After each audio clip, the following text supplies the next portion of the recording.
Hello everyone, this is Shiny Noctowls, and tonight I'd like to do a video exploring the ancestry of the Japanese and how it relates not only to the Native Americans, but how it relates going from the indigenous Japanese Jomon from 40,000 years ago to the um, to the modern day to the modern day Japanese, but also to the descendants of the indigenous Jomon. And I'd like to do this video because um, it's something I've been wanting to do for a while. And I like to watch a lot of videos from Japan. I like to watch a YouTuber named Takashi, where he interviews different what he calls Hafus, which tend to be what he sees as half Japanese and half another race, whether it's Nigerian, British, Persian, Italian, and every other combination. But I'd like to do something a bit more special. Well, not to say that his interviews aren't special, but what I mean to say is that I want to show the ancestry of the descendants of the Japanese that are no longer living in Japan currently or weren't born there, but have been born elsewhere but still carry their ancestry. And then there's actually a YouTuber named Gaia that she did a video regarding the the she took a DNA ancestry test for herself, but she also shows the ancestry of of the Japanese in conjunction to other Asians, because a lot of people, when they look at the Japanese, they tend to think they're just like the Chinese and Koreans, but the reality is their ancestry is actually a lot more mixed.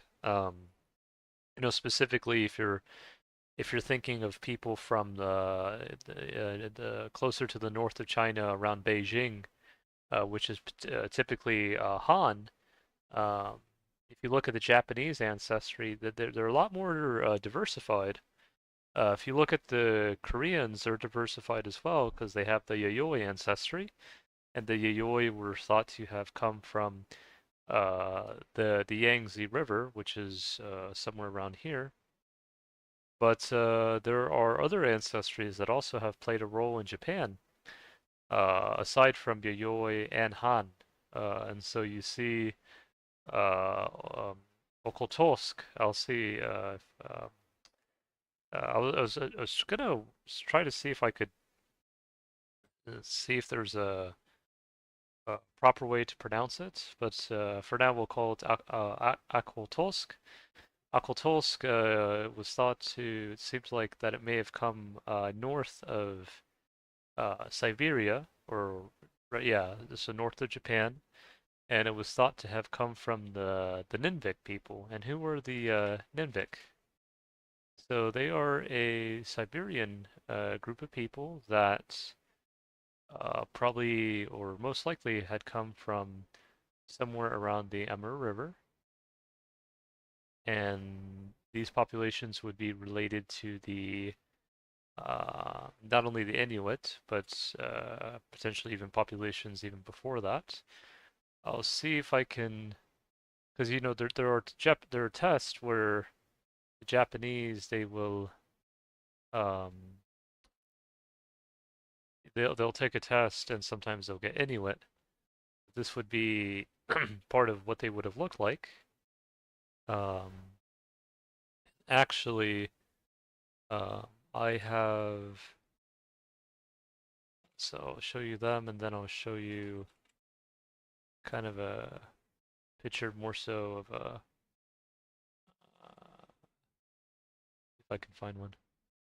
Yeah, so this would be kind of more so what an Inuit would look like, but they would have been related to at least to an extent to the Ninviks, which would have connected to the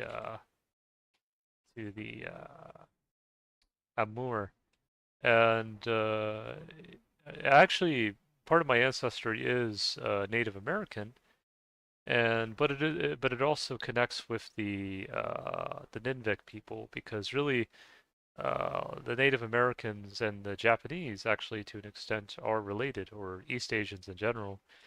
Of course, the Native Americans have a bit more ancient North Eurasian, which would have eventually have contributed to populations in Europe over time, but they still carried an East Asian component. So I'm going to see if I can pull this up for you.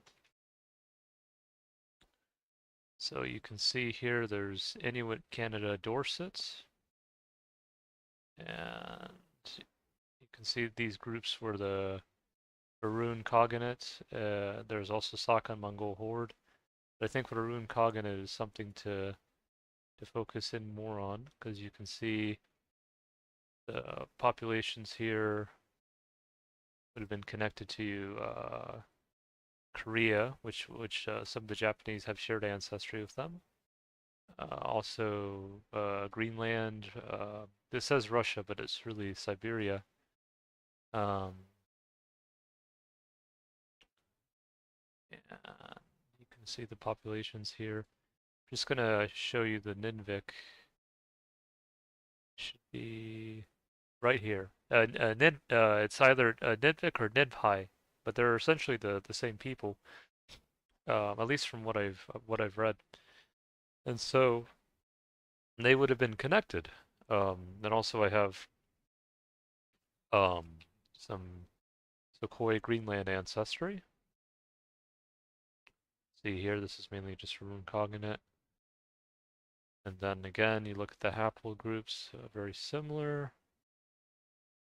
And Ninvai is also there. So yeah, that would be the connection to the Otolsk people, but the Otolsk came a lot later rather than the Jomon, and I think the Otolsk would have come to Japan. They would have come when?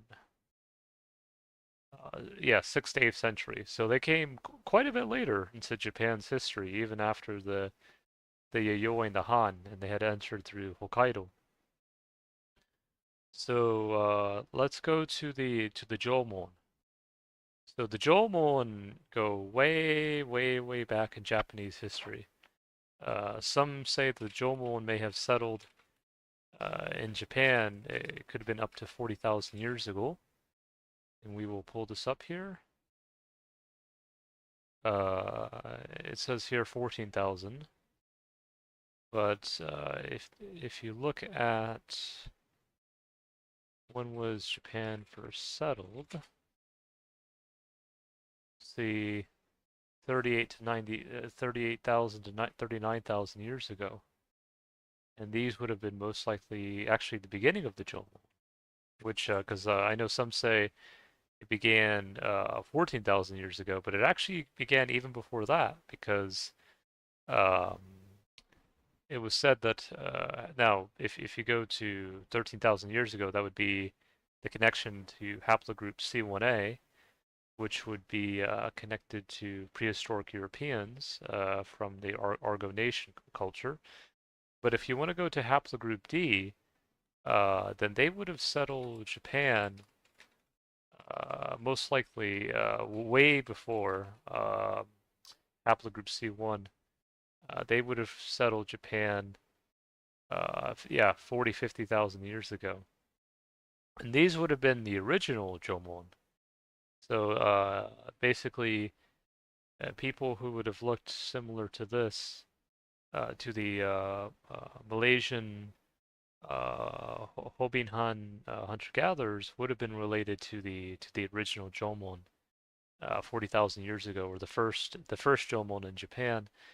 And you can see how if you look at the ancestry, the haplogroup D, it shares a very large percentage of the population with the modern Japanese. Oh, hey, Shadow Knot. Hope you're doing well. Sorry, I didn't um, see your comments earlier. I was kind of getting into the to the stream, as it were. I'm just kind of explaining the ancestry of the Japanese and just kind of breaking it down, as it were. Yeah, hope you're doing well today, or this evening rather. Um, but yeah, no, like the J Jomon, well, rather, probably the connection to the Malaysian hunter-gatherers, if you go far back enough, or even with populations from Central Asia, uh, through the haplogroup D, probably were most likely were the original Jomon or the original Japanese, and of course you have aside from Okhotsk, C2, which would be more related to the Mongolians or the Mongols to an extent. Not saying they're the exact same, but they are related. Um, you do have a C1A prehistoric European ancestry, and that would have come. Um, I'll see if I can pull it up for you guys. That would have come from really, it would have been shared with Europe, with probably really. I'll see if I can show it to you guys. Because here it will say, yeah, here. Basal C1A was found in Upper Paleolithic Europeans, Argonaceans, and I actually have ancestry related to them, since I also have European ancestry. But they would have been related to, but they would have also probably have come to Japan probably around 13,000 years ago, which some say is the beginning of the Jomon period in Japan.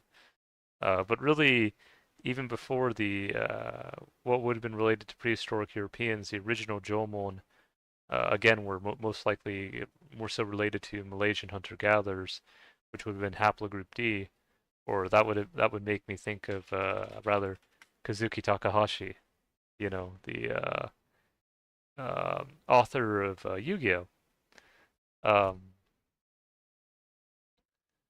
oh, yeah, Shadow. Pokemon Violet's going pretty well. I think I played last time I streamed was a few days ago, but it's been going pretty well.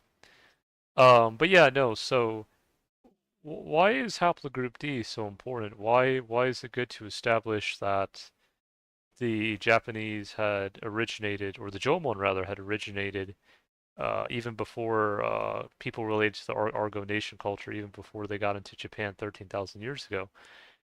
Because if you look at haplogroup D and its connection to haplogroup DE, really they would have been one haplogroup going back 70,000 years ago, and haplogroup E essentially would have been the connection to people who would have been eventually have become Black Africans or Sub-Saharan Black Africans, ancient Egyptians, Berber, Amazigh, and Canarian people.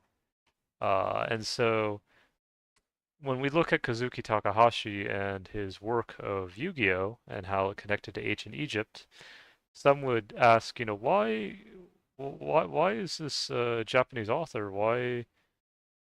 How was he able to, uh, you know, really show such an in-depth knowledge of Egypt? Well, it's because the reality is that the original Jomon, haplogroup D, were related to what would have eventually have become Black Africans and ancient Egyptians, and also Amazigh, Berber.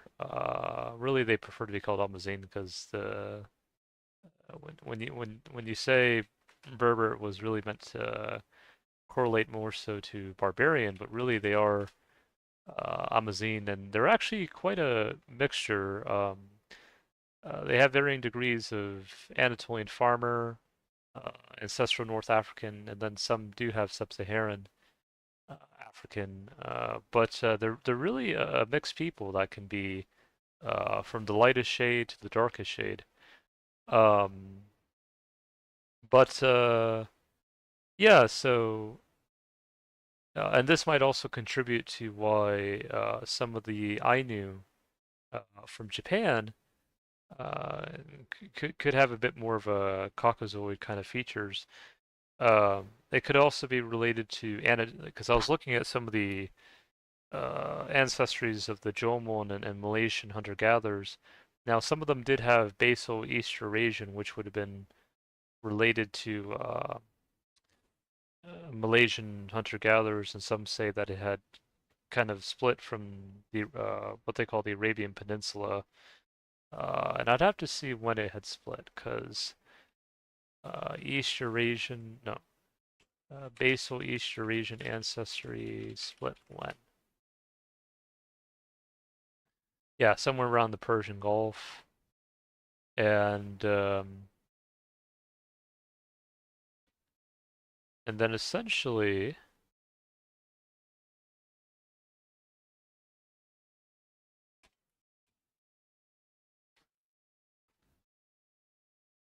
let's see how I can break this down.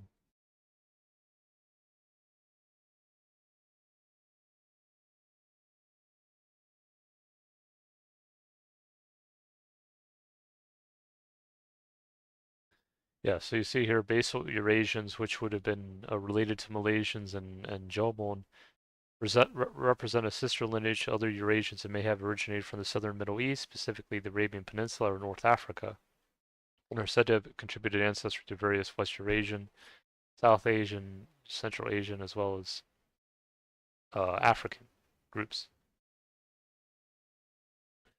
Then we're going to look how are basal East Eurasians and East Eurasians related. Because really nowadays, most of the Japanese are predominantly have a fair amount of East Eurasian ancestry, but they still have some basal East Eurasian ancestry from the Jomon. At least, yeah, a fair amount of them do. So you can see here, East Eurasian, this lineage was associated with the initial Upper Paleolithic expansion, ancestral to modern populations in Asia Pacific. Early East Eurasian split into several groups, including basal East Eurasian, early Australasians, and indigenous South Asians. And so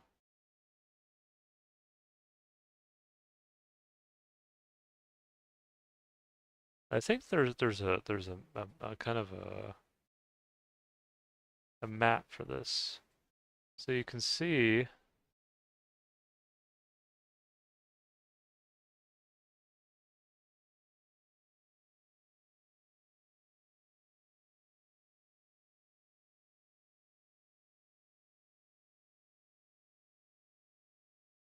see if I can break this down.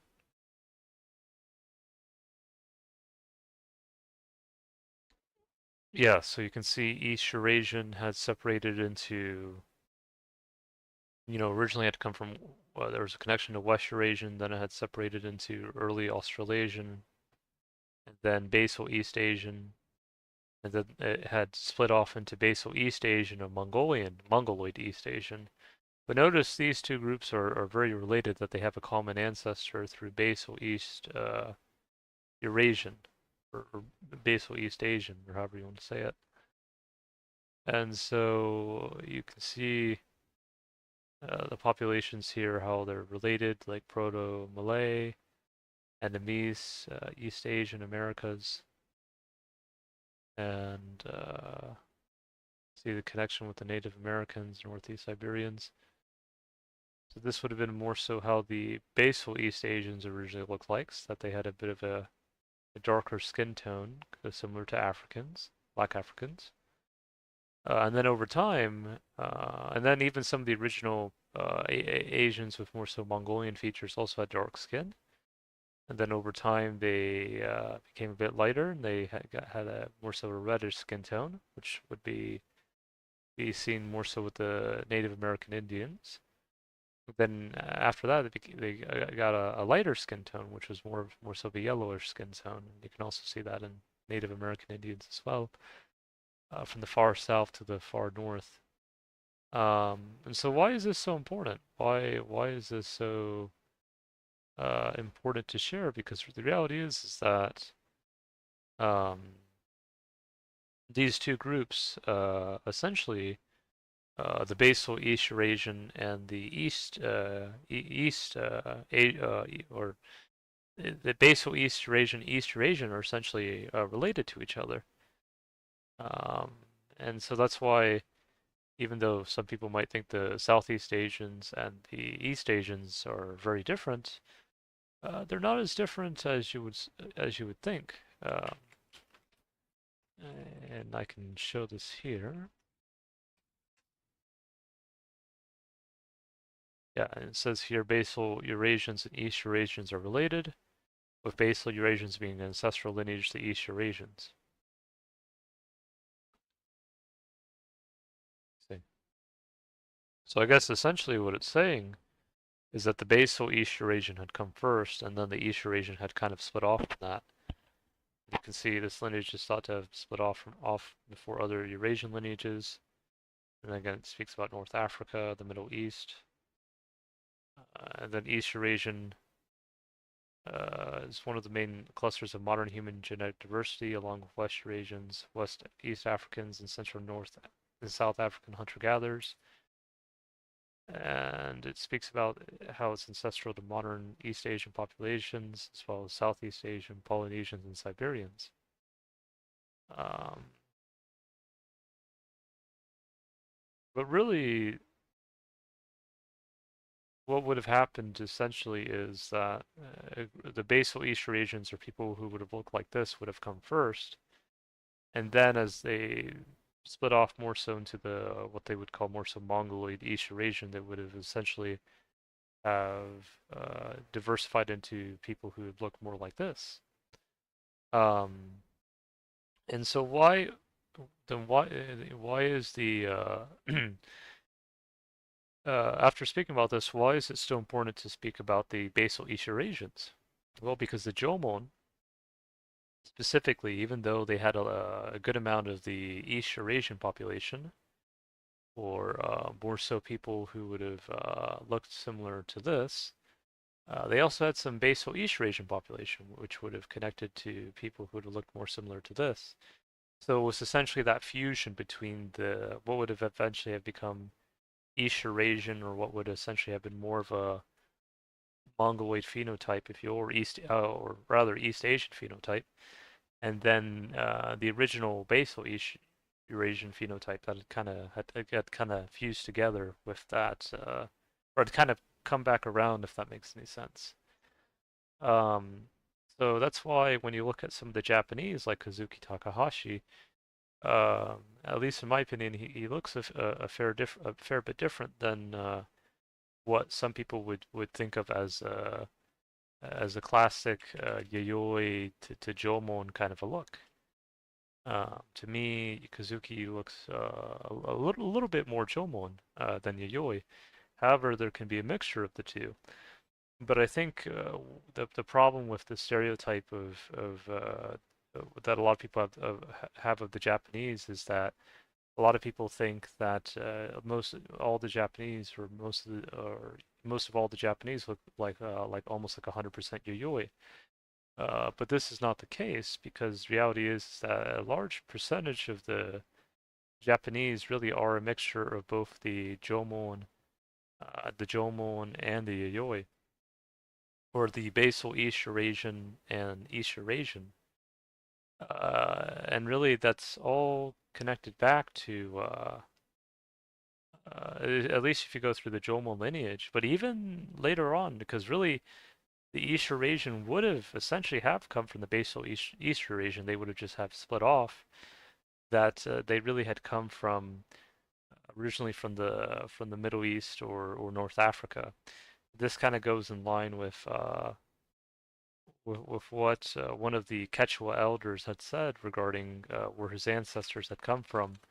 That they had come from originally from Africa. Then they crossed over, most likely the Middle East or India or somewhere, and then they eventually got into Tibet, were there for 10,000 years, and then they kept going. They kept going until, they might have stopped in Japan for a while, or Siberia, and then they eventually got into the Americas. And so this, hopefully this kind of makes sense, and kind of breaking the stereotype that Japanese are 100% Japanese or 100% one race, because the reality is, even if you are 100% Japanese, you are still a mixture of all these different people that had kind of mixed, if you will, for thousands of years to make what we know today as the modern Japanese. Uh, and so yeah, it's very important to share this because um, you can get a greater understanding of oops, excuse me, essentially of the lineage that not only stayed in Japan but continued onward into the Americas. And so and I'll see if I can pull up one good example of this. Um, I kind of think of the live actor of Monkey D. Luffy, an actor from Mexico, who most likely has some indigenous ancestry as well as, of course, European, Spanish ancestry, maybe even some Basque as well. And he met Eiichiro Oda, the creator of One Piece. We have to remind ourselves, though, that even though some people might look at these two and say, these people were, complete strangers, or how is Eiichiro Oda, a person who looks more like this, how would he be related uh, to Iñaki or Iñaki Golda? Well, it's very simple because we have to remember most Japanese, even in areas like Tokyo, have at least 10 to 12% Jomon ancestry on average. So the reality is what you would think would be a stranger, what you would think, oh, the live actor Iñaki from Mexico, he's completely different from Eiichiro Oda. He's not actually as different as you think. Because again, the Jomon ancestry would connect both of them after 40,000 years. And so, what some might think would be a gaijin or a foreigner is not actually a foreigner. It's really an indigenous Japanese Jomon that has kind of come back to Japan after 40,000 years. Well before Yayoi, well before Han, even before Akoltosk. Or Inuits or that kind of ancestry. And if you look at again, I have some ancestry related to Native Americans in my ancestry. You can see the haplogroups of the natives in Mexico from 1700s. And I'm going to see if I can pull it up here. You can see they're related to the Chola people. So these would be people that would have really have been from South India and Southeast Asia. Um, Avars, which Avars would have come more so from Northeast Asia. And then the Jomon, which were, essentially would have become indigenous to Japan. And you can see they're related largely, at least this population would have been related largely to many Central Asian populations, including the Uyghur. Some speculate the Jomon may have originally have come from Central Asia, so there's a connection. And then here you see the Malaysian Haibin ancestry, which I had shown here.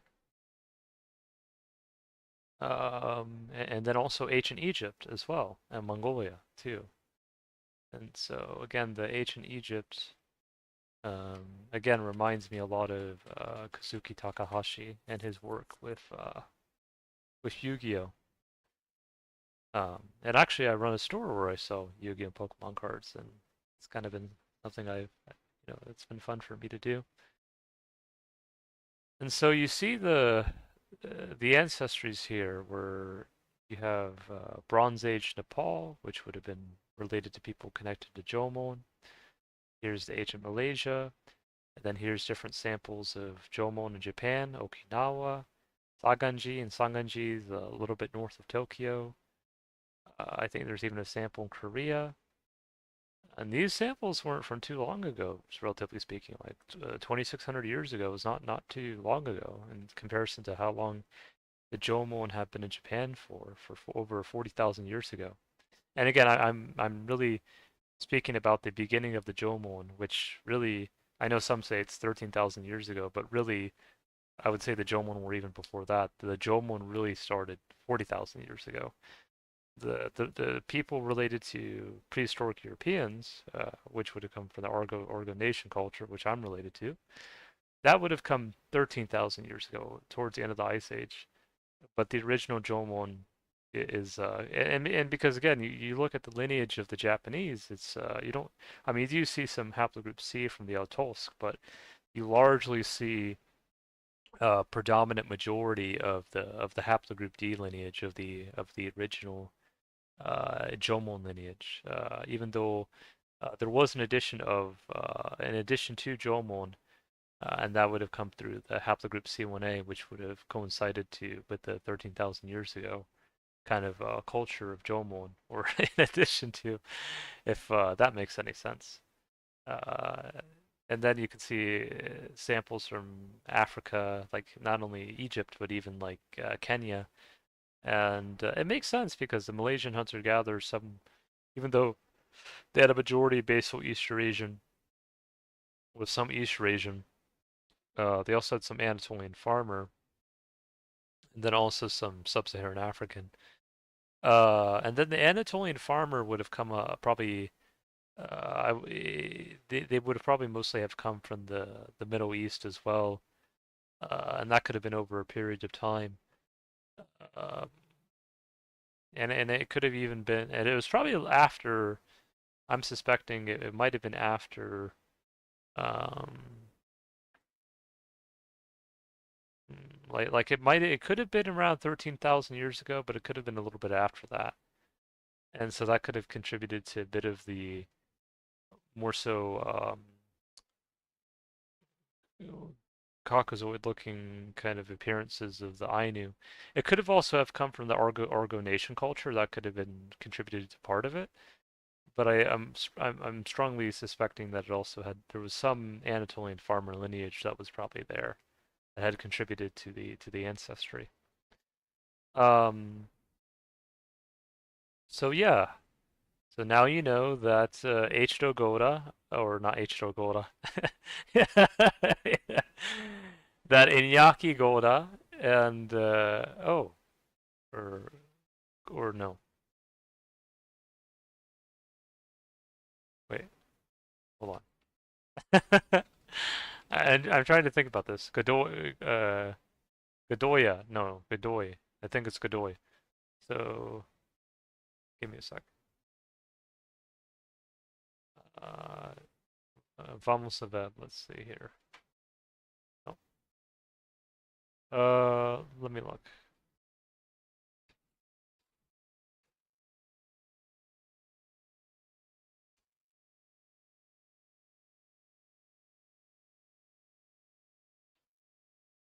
Godoy.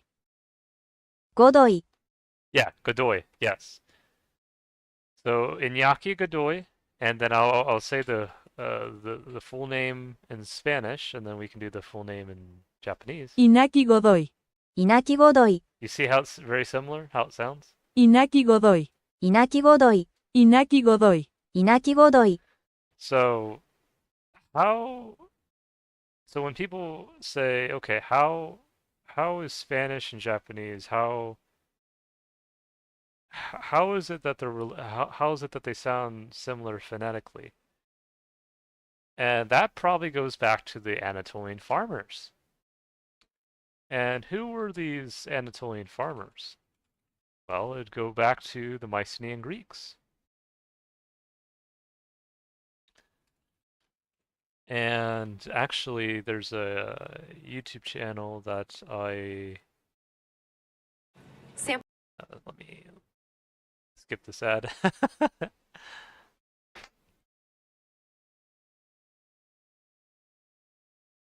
So let's look at the Mycenaean Greek script, and I'll see if I can even play it here.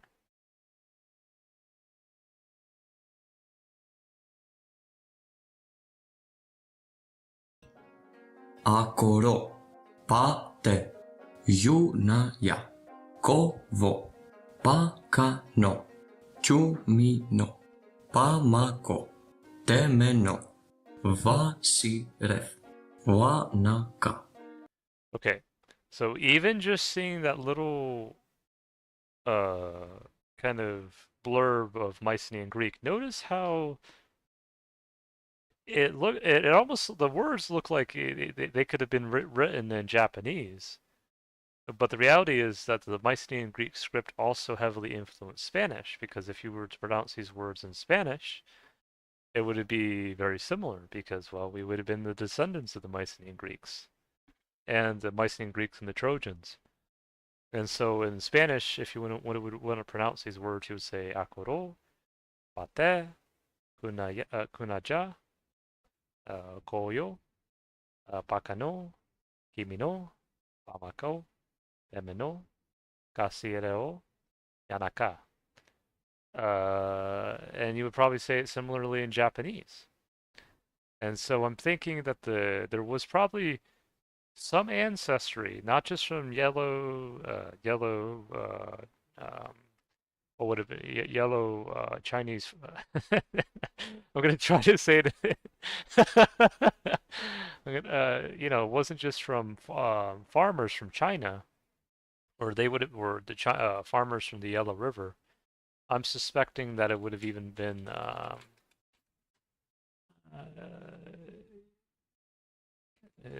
they would have probably have come even before uh, uh, you know the Neolithic farmers from the Yellow River, and so let's try to see if I can break this down.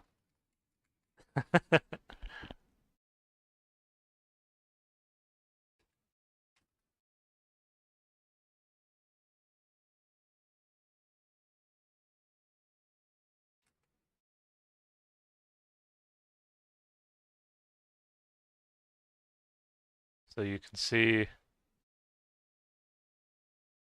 the Anatolian farmers were really in the Middle East from very early on, and then the Yellow River farmers really had come in ancient China. Uh, some say 44,000 before Common Era. Uh, there was even a kind of a farmer culture even before then that had millet farming. Right. But I guess what I'm trying to say is that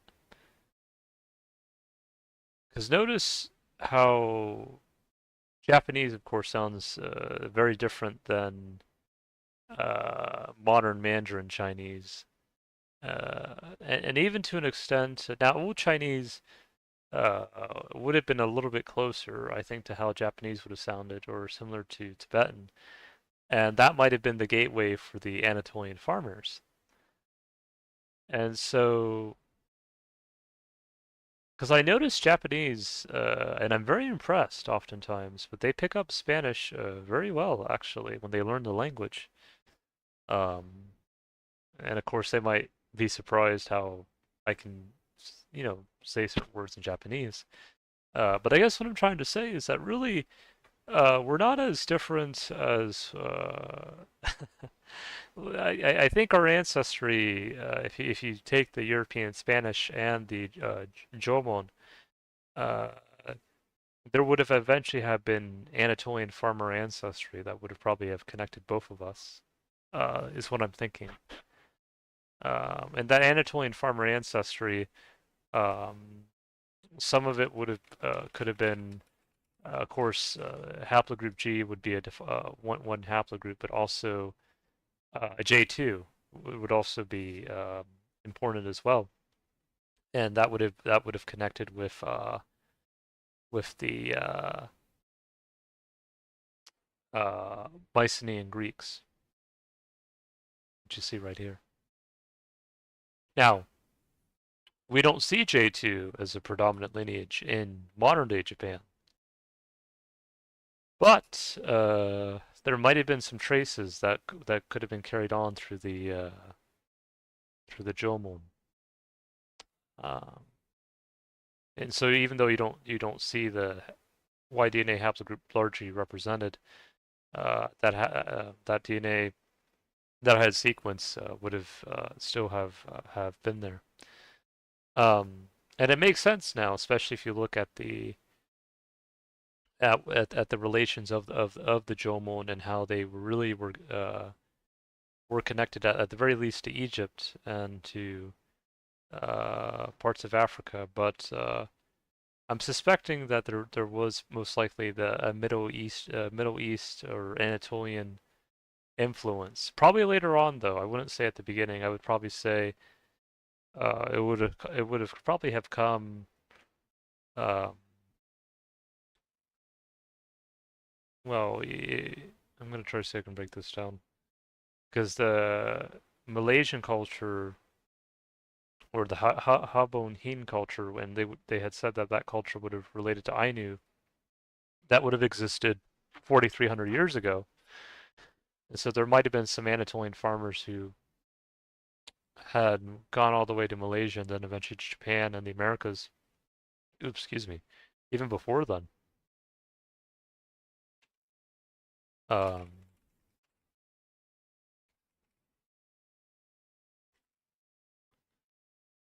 and you can see here that the culture from Malaysia related to the Ainu, which would be the what most would see as the Jomon.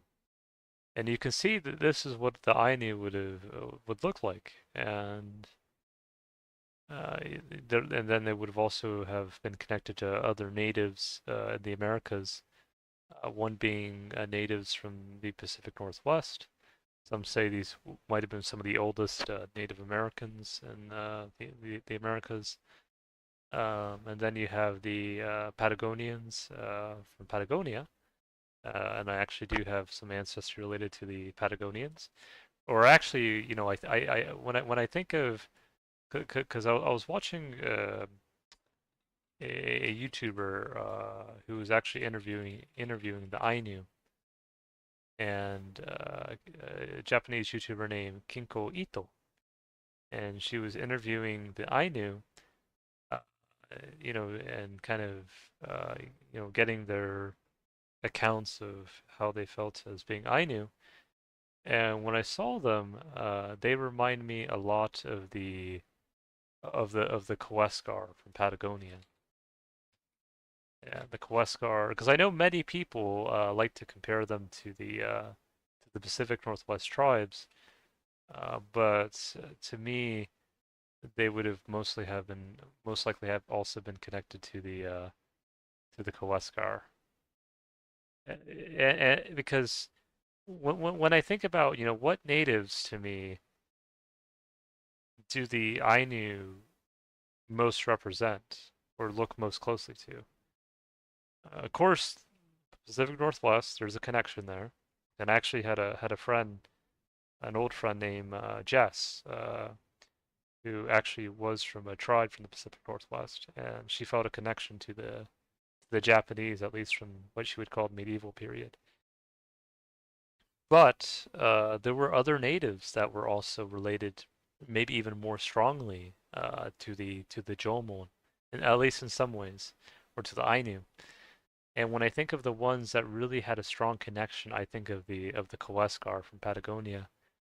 And one of their stories, origin stories, and this is why I talk about the Rainbu beyond Hafu, because I know in Japan they're always like Hafu, Hafu, Hafu, Hafu, but it's not just Hafu or it's not just half full. It's really Rainbu or it's really full. It's really full if you see the Rainbu, the rainbow. And the Kawesqar, one of their origin stories is that they had a son and they named him Rainbow, or in their language it'd be Akipena. And so the reality is that the original Ainu That's funny. I was like the original Ainu, but the Ainu or the Jomon, the Patagonians, and then of course the people from Northwest California, which would be related to tribes known as Yuki, Pomo, Walaki, Koto, or Kato, Hachnom, and Yapop. These people would have really have been related to each other. Um, yeah, so you can see Yaghan and Kawesqar, and then also other groups could also be uh, the other Patagonian tribes like the Selknam. Um, that could have also have had a connection, and most likely did, to the Ainu as well. Um, so yes, and so now you can see how really, and it's interesting, right? Because Final Fantasy or there's MMO I played called Final Fantasy 14, and they recently did an expansion on the Americas, exploring the cultures and things like that. And so some might say, well, how are the Americas, or how are the indigenous people from the Americas and the Japanese related? Well, it goes back to the Jomon and also the Akotolsk. That's true. And if you want to say, well, what does the Han and Yayoi have to do in part of this? Well, I will say, because again, not all the natives got along. There were some uh, natives, like here you can see the sample of Quetzalcoatl Aztec Mexico. That they would have been, of course, you have Hungarian conqueror, but also Yayoi, and the Yayoi would also have been become the predominant ethnic, or well, not, I wouldn't say predominant, but they would have become uh, more represented in Japan over time. And here you can see how this group would have been more so related to modern day North Amerindians, Altec, which are Central Asian, and then I showed you the Ninvai people, which would look more similar to Amur Sakhalin. Hopefully I'm pronouncing that right. So yes, so even yeah, there were natives in the Americas that also had represent that would also uh, kind of also been connected to the Yayoi as well, and then of course the Atolsk as well. Um, and so I'm gonna see if I can. I have here. So if you look at, so this would be the Jomon or the Ainu, and so I'm gonna see how I can break this down. It's a lot of information, but essentially the Ainu themselves, there would have also been a connection to other Jomon, such as Malaysian hunter-gatherers, and I think this is why on some tests or on some DNA matches here, it'll say Malayed or Malaysian, because I think it would connect to populations related to the culture here. So you can see how it's Malayed, Siniad, and Siniad is more so an ethnic group mo more so found in China. Uh, and so, and then that could have been a connection to well, Han and Yayoi. Of course, though, Yayoi may have been more so connected to, I think, Kaya, other than Yayoi, she says Chanjiang, I think. But they would have also been known as Yayoi, and they would have come from the Yangtze River. Um, and that they had come from China, more so to the south though, not necessarily the Yellow River, but the Yangtze. And then I think the Han specifically, I think are more so further north. And I think these would have been more so related to the Han people. Um, but yes, but aside from that, there would have also have been other ancestries like Malaysian. This would be kind of similar to this. They would have come from Malaysia, Southeast Asia. You can still find it in South Japan, Polynesia, Micronesia. And I'm going to see how I can break this down further. It's a lot of information, but and then you have Proto-Melanesian as well, which is also here too. Though I'm thinking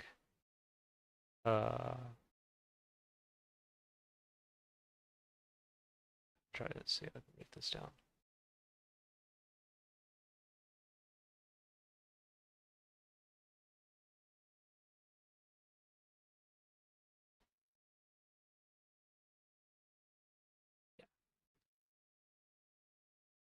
Yeah.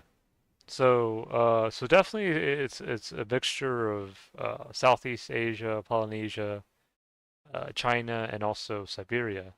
Many different groups playing a factor here that make up what we know as the modern Japanese, and also in conjunction to the Native Americans, because Native Americans themselves are also a mix of different ethnic groups, just like the Japanese.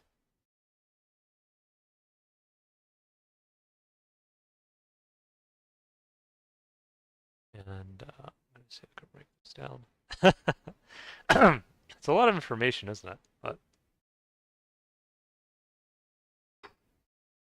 actually, this was a group that when I was looking at my ancestry, I was kind of looking at my phenotype, uh, compared to natives and different East Asians. This was one of the groups that connected a lot with me, which is Ainu, but the other groups would be period and ended.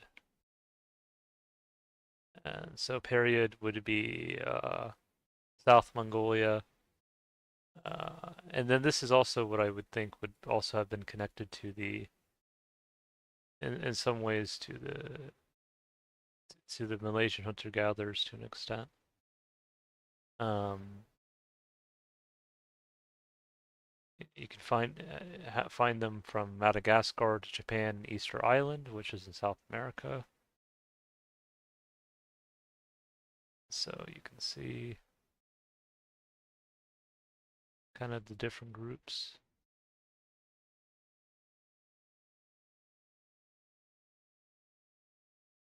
And then reminds me a lot of the natives actually from the Amazons, really. Looks very similar. And that could be the also connection as well. And so you see how the migration of people related to Japanese, how it really formed over 40,000 years to the modern day. And then also ended, which really would represent people from India, uh, but also this would be more so a Mediterranean group. Uh, these might have even been before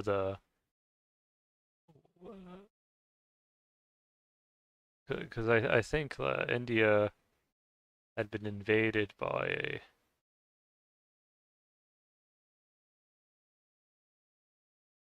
I'm gonna try to see if I can break this down.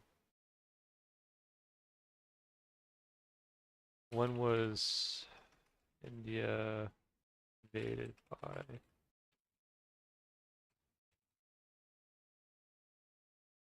Yeah, so that would even even before Indo-Aryan migration, or at least one aspect of it. Um, yeah, well, because some had said that Aryan diversification happened in northwest India and Pakistan, but they might have even invaded or have gone further into India later on or something like that. But I guess this was one group that was originally in India, uh, closer to 4 or 5 thousand years ago, and really, I'm gonna try to see if I can break this down.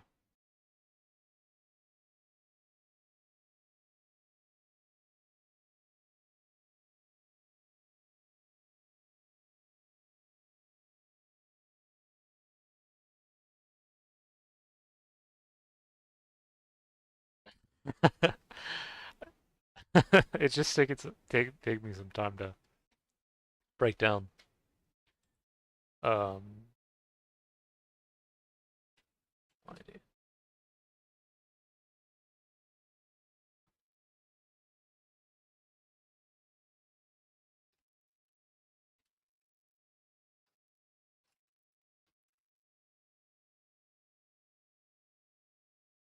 okay, so essentially, remember I mentioned J2. So J2 or J2B2 would have entered into Greece or Western Anatolia and Troy, and they would have been essentially related to the Mycenaean Greeks, Akkadians, Aurelians. But it seems like there was another group, but instead of going west into Anatolian Greece, they went east because originally J2 had started in I think they would have been called Neolithic Iran, or even before that, around 10,000 years ago. And really, they wouldn't have been called Aryans, they would have been called Irians or Arcoides or Edis, which means rainbow. So one group had gone west, which would have been the lineage connected to me through the Greeks, Trojans, and that lineage. But another lineage would have seemed to have, and maybe this is why they call this group Mediterranean, they had gone east into India.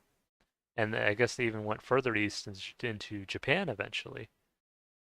Uh, and so that could be another connection there with the Anatolian farmer potentially. That could be another connection. And another reason why our languages really are similar, you know, from Japan, or also through the with the Mycenaean Greeks, that being a connection. But it just seems like that there was a group that had gone east instead of west, and so they went east, and we went west. I was about to say west, but no. Yes, so this would be another group. Um, then I think I already mentioned about the parrot. Yeah, sorry about that. Yeah, no, that could be another connection too, actually. Yeah, but no, yeah, I guess that makes a bit more sense now. Like why when I looked at my phenotypes, why I would look more similar to. Uh, I'll have to see if I can get a full. Sorry,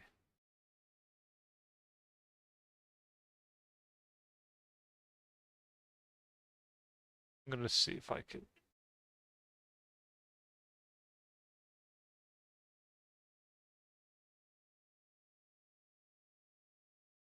Always like Kinko's smile. It's always nice. Of course, Iñaki as well. Cool. Okay.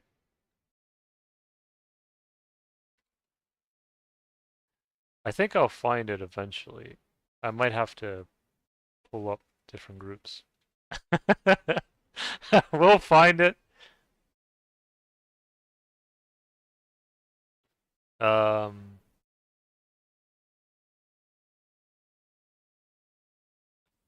Hold on. Yeah, so for anyone who says, the Japanese are all the same, there's just 100% Japanese, 100%, and there's no diversity, no, they don't look different at all.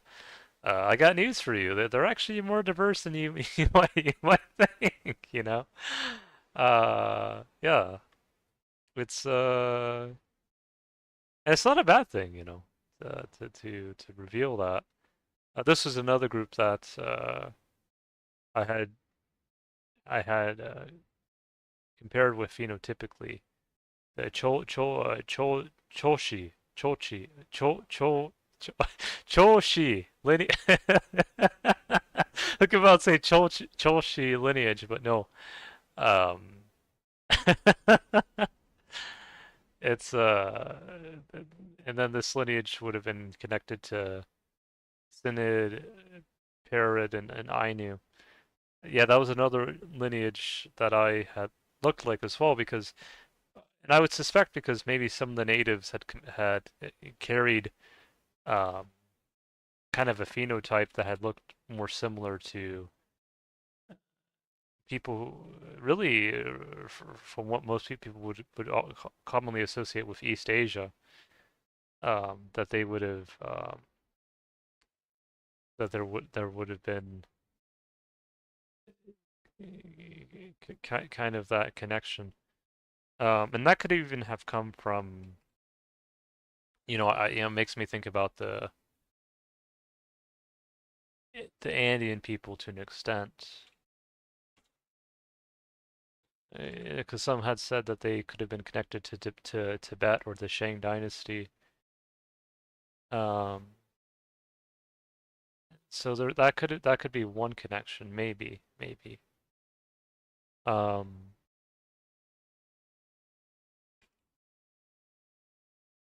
another possibility could be, aside from that lineage, it could have even have also been connected to the Inuit people who had come later on as well.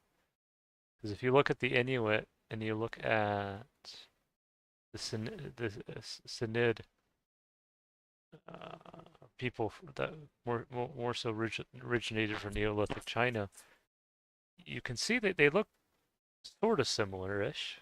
Ish. At least they do to me. That there is, I think, just the people from further north just had a bit more weight on them. Not bad weight though. I mean, it's colder up there, so that's the only thing I can think of. Yeah.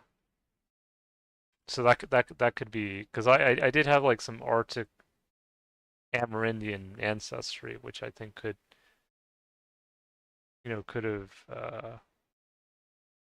have been related to that, I guess. I like the comment. I think your energy as Luffy is going to be contagious. Always nice. So hopefully this makes sense. Hopefully what I'm saying makes sense. Hopefully I'm not kind of leaving you guys in the kind of hopefully it kind of gives you a broader perspective of the Japanese aside from being this just homogenous group of people. You can see all the different ancestries.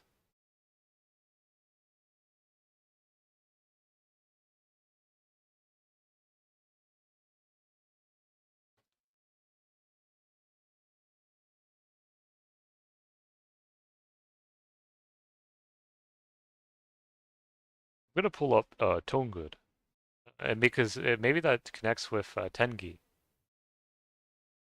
Tengi,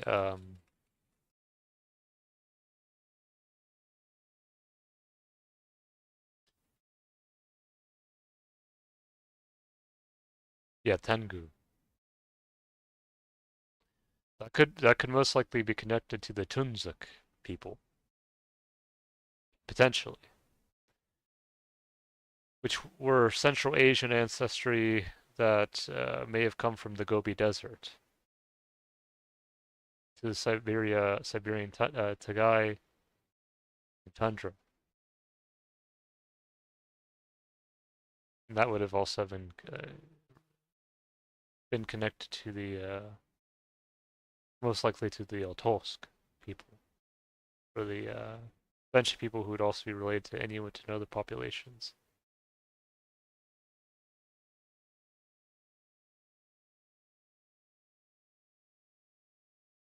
Yeah. Uh, hopefully that makes sense. You know, if that makes any sense. Um,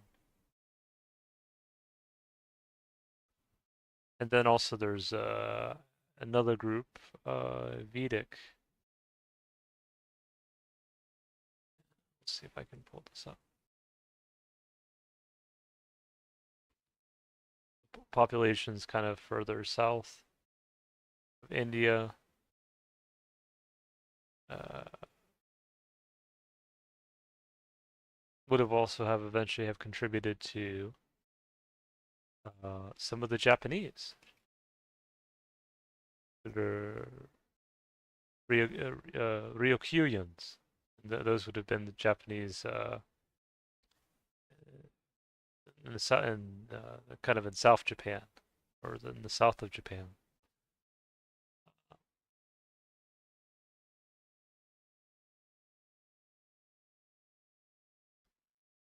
I will show you how far Kyuyan is to Hokkaido.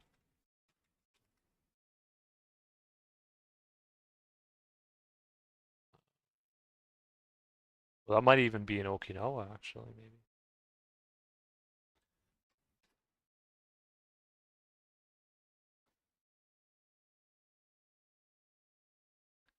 So it's a pretty long journey. Uh,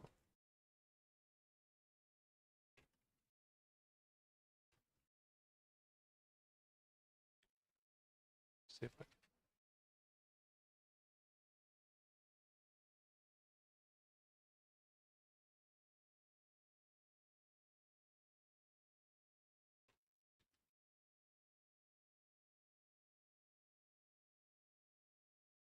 And Rio means dragon in Japanese, I believe.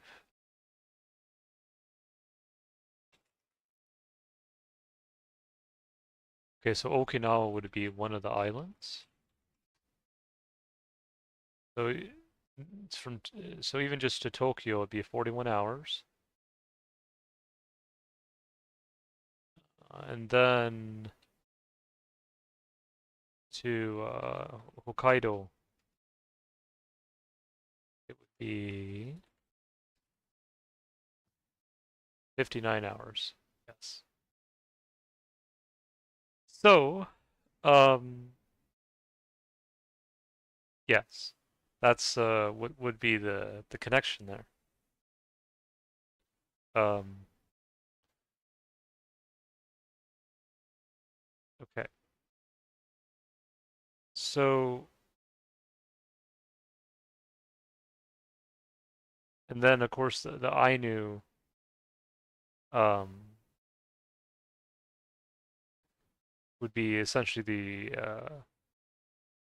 the original Jomon or the yeah, them, and I think the Malaysians or people related to the Habonhin culture, and that would be probably um, let's see if I can get an image.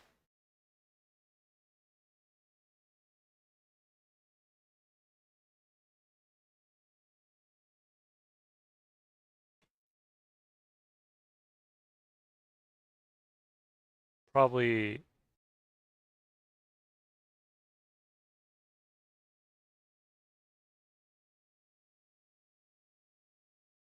Proto-Malaysian. Yeah, that's what I'm thinking. there would have been. Yeah, I'm thinking. Um,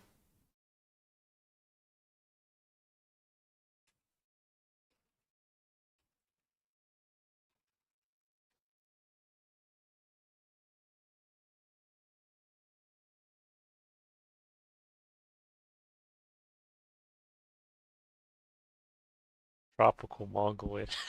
No. Well, I mean, gotta start somewhere. But yeah, no, so yeah, so they would have probably have started probably originally really from Polynesia, at least part of it. And that's because of the Ice Age is what I'm suspecting that because in the Ice Age, in East Asia, we go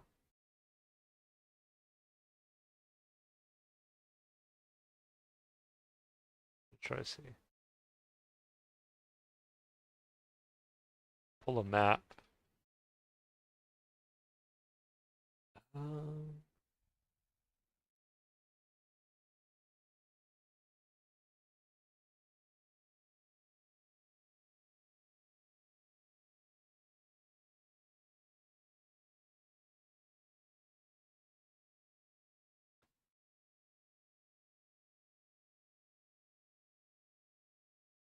yeah, so notice how during the Ice Age too, how really Japan would have been kind of connected to the other parts of Asia.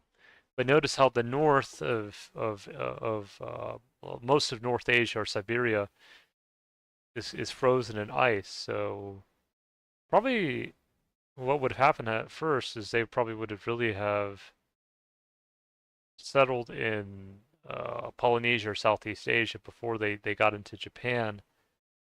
And this is probably why I'm supporting more of the idea that the Jomon probably originally looked more so similar to Proto-Malay or Habohin people. People would look more similar to this. And then eventually, over time, of course, you had prehistoric European and Anatolian farmer. Over time, they would look more similar to this. So,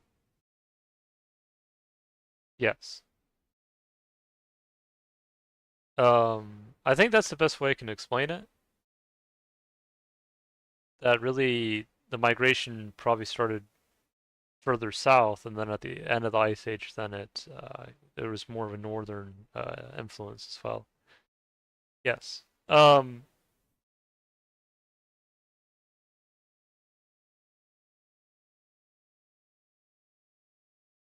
And then there have also been tests that have been done for people in Peru that have pretty much their DNA has sequenced at least maternally almost one for one with the Ainu. And I think like for example, if you look at the Andean people, the Ainu, that the maternal ancestry would have been strongly related.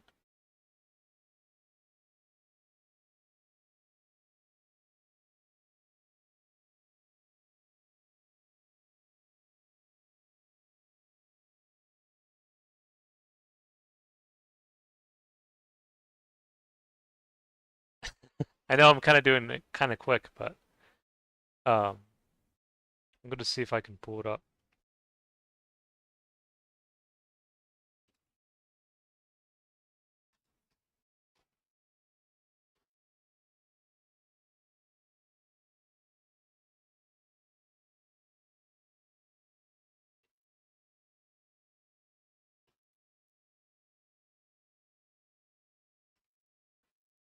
There was a YouTube video that I had.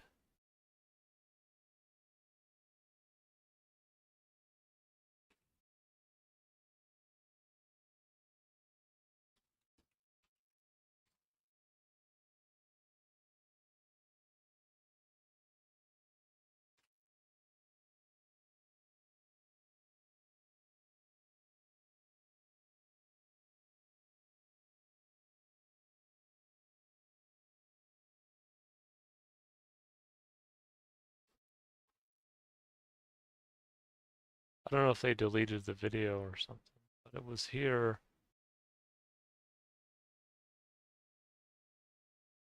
Here. Right. And so you can see they took a maternal ancestry of a native in Peru, connected to the Quechua who built the Inca Empire. And then they look at the DNA, and you can see how it's almost one for one, at least maternally.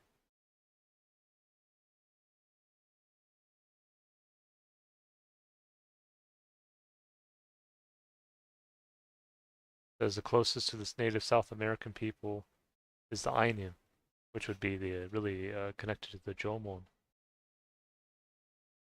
And so, yeah. And I think there were some samples I had specifically from Peru. I don't know if it's going to show Jomon for this one, but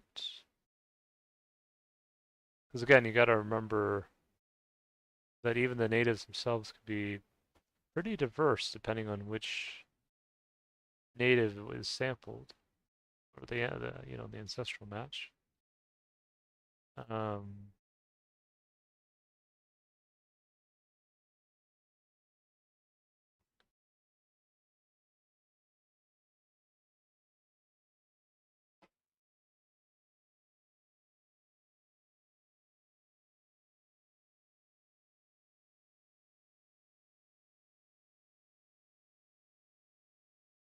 right.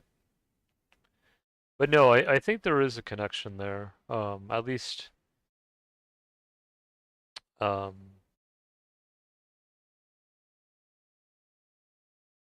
and I think too that it's really multifaceted. That I think there is definitely the Andean component that is connected. That could even be connected to the Shang dynasty. But I strongly think the Patagonians would also be maybe even have a stronger connection to the original people. Because I know the Incas specifically and the Patagonians didn't always get along actually. I think when the Spanish had come, which is part of my ancestry, they had called them Nueva Inca. But this could come from some speculate that the Mochica culture in Peru and the Shang culture from China, they could have been related. You can see the kind of the different pottery there, the dragon, uh, and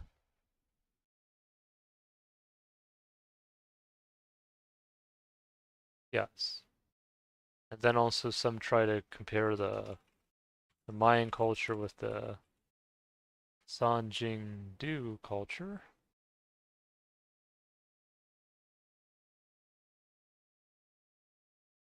See remnants of bronze-made trees. Sacred Sebi tree in the Mayan civilization. Symbolizes union in heaven, earth, underworld. You can see that.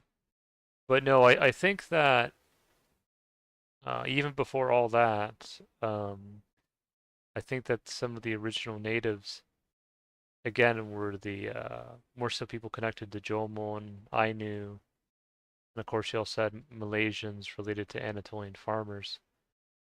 Now, I think the Andean people, um,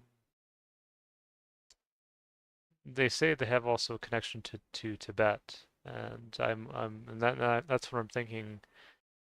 Um, that could have, and they also talk about their ancestors before before the Incas had arrived, had come from.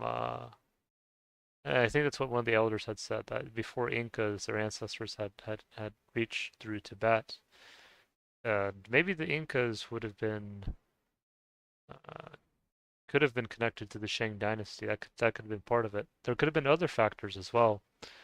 Um, but I would say if we want to go to the kind of even like before Inca, I would say you'd have to go to the Patagonians, because those would have been the ones really, to me, that would have resembled the Ainu strongly, which would be part of my lineage. So, because again, I had a Mexican friend who's mainly native, and he would say, you know, how do you, why do you feel connected to Asians?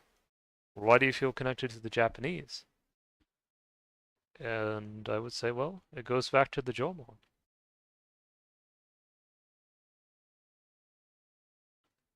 And so, yeah, of course,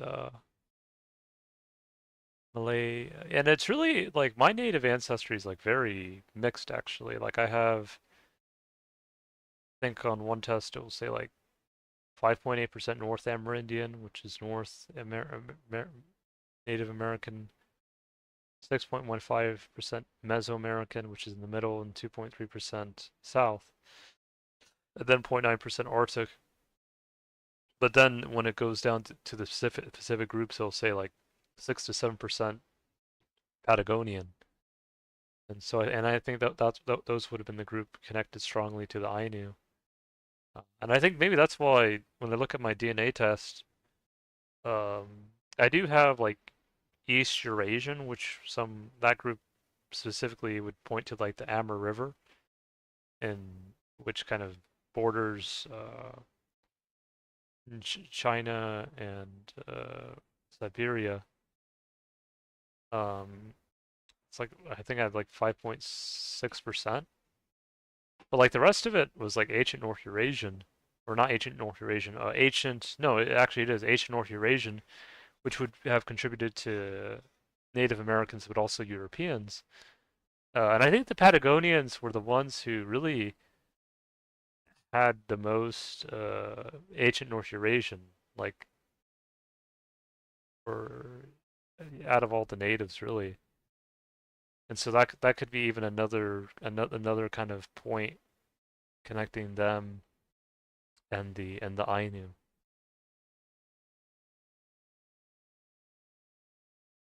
And then there would have been that Anatolian farmer ancestry as well that would even probably have come beforehand, as early as people from Malaysia, is what I'm thinking. Yeah, yeah. So really, if you think about it, Anatolia, North Africa, Malaysia, Japan, and then also Tibet as well. Tibet as well. But Tibet, even before the Shang dynasty, is what I'm thinking. All, it's all kind of connected. Let's see.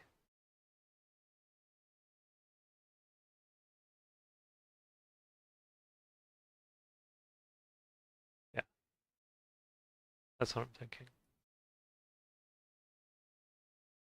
Yeah, I know, and I can see it actually, because if you see this individual here,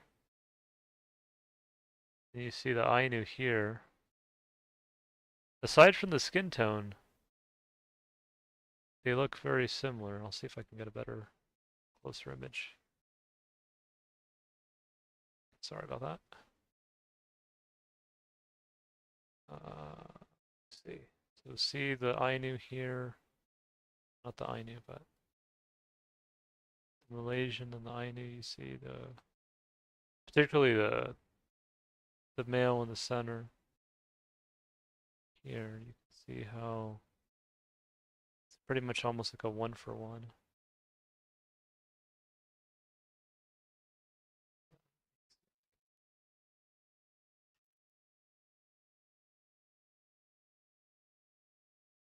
It's probably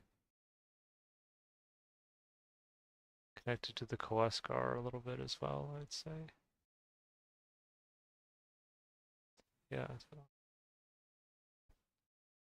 So yeah, hopefully you guys got a better idea of the lineage of the. Oh, and I wanna kind of do this before we end so we can end on a positive note. So if we look at the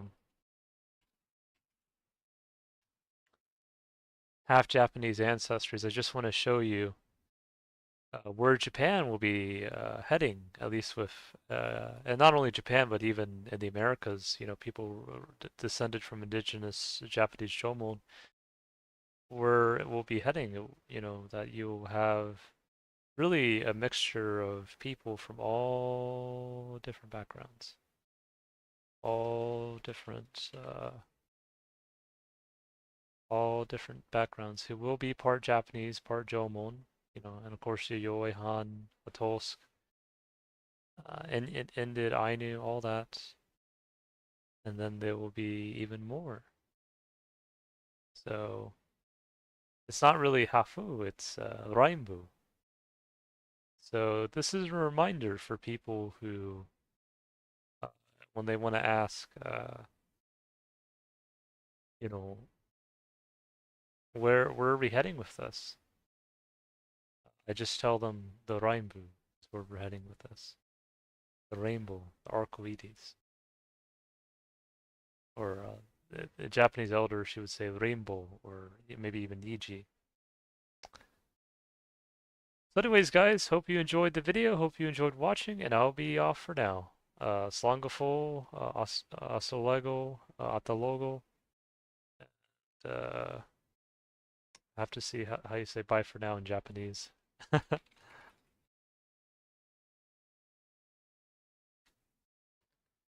とりあえずさよなら。とりあえずさようなら。 Yeah, I got it. とりあえずさよなら. All right. So take care, guys. Bye.